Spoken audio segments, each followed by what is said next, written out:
विजय का कल इंटरव्यू था और सुबह से उसके पापा की तबीयत खराब थी। विजय के पापा उसकी मां से बार बार कह रहे थे कि विजय को मत बताना और उस दिन देर रात उनकी मौत हो गई।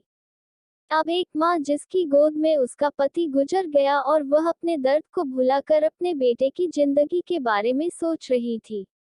मां ने पड़ोसियों तक को इस बात का एहसास नहीं होने दिया कि उसका पति अब नहीं रहा। पूरी रात ऐसे रोई कि आवाज भी न निकले और सुबह विजय जब इंटरव्यू देने जाने लगा तब माँ और पापा के आशीर्वाद के लिए उसने माँ को कॉल किया। माँ ने पूरी हिम्मत लगा दी अपना सच छुपाने के लिए और विजय को आशीर्वाद दिया और जब विजय ने पापा से बात करने को कहा तो माँ बोली, पापा अब तुमसे बात नहीं करेंगे, वह कलेक्टर से बात करेंगे। इतनी बात करके माँ ने फोन रख दिया। विजय का जब इंटरव्यू हो गया तब उसे बताया गया कि उसके पिता की तबीयत खराब है, उसको तुरंत घर जाना है। विजय को एक पल नहीं लगा अपने पिता की हालत समझने में।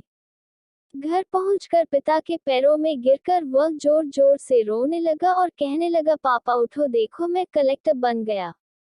आज उसके पिता को वह खुशी मिली थी जिसका उनको वर्षों से इंतजार था, पर आज वह इस दुनिया में नहीं थे। भगवान विजय के पिता की जिंदगी में सुख लिखना ही भूल गए थे। पहले वह अपने पिता के कर्ज में जिंदगी भर मजदूरी करते रहे और फिर बेटे के सपनों में फिर घर और जमीन गिरवी रखनी पड़ी। वह जिंदगी में कर्ज लेकर आए और कर्ज लेकर चले गए। विजय के पिता को भले ही जिंदगी में कुछ हासिल न हुआ हो, पर वह अपने लड़के को इस काबिल बना गए कि वह अपनी 7 पुश्तों को बैठे बैठे खिला पाए। विजय की मां ने जो उस रात किया जिसको करने का जज्बा बहुत कम लोगों में होता है। जब विजय कलेक्टर बनकर घर आया तब मां ने विजय से कहा, बेटा तुम आज इतने बड़े बन गए हो कि हाजारों गरीबों का भला कर सकते हो। जब भी तुम्हारे सामने कोई गरीब मदद मांगने आए तो अपने पिता और मेरे बारे में सोचना। मैं तुम्हारे बराबर पढ़ी लिखी और समझदार तो नहीं हूँ, पर इतना जरूर जानती हूँ गरीब आदमी की बहुत मजबूरी होती है। तुम कभी किसी का बुरा मत करना। शिक्षा दोस्तों, इस कहानी से हमें यह शिक्षा मिलती है कि वक्त कितना भी खराब हो हम उसे बदल जरूर सकते हैं।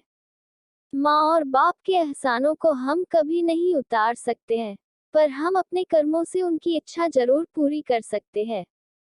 आपने पढ़ा कि कैसे विजय के पिता का जीवन लग गया उसे कलेक्टर बनाने में। जब भी कोई किसी पोस्ट पर या जीवन में बहुत ऊपर किसी पद पर पहुंच जाता तब उसमें बहुत सारे लोगों की मेहनत और त्याग लगता है।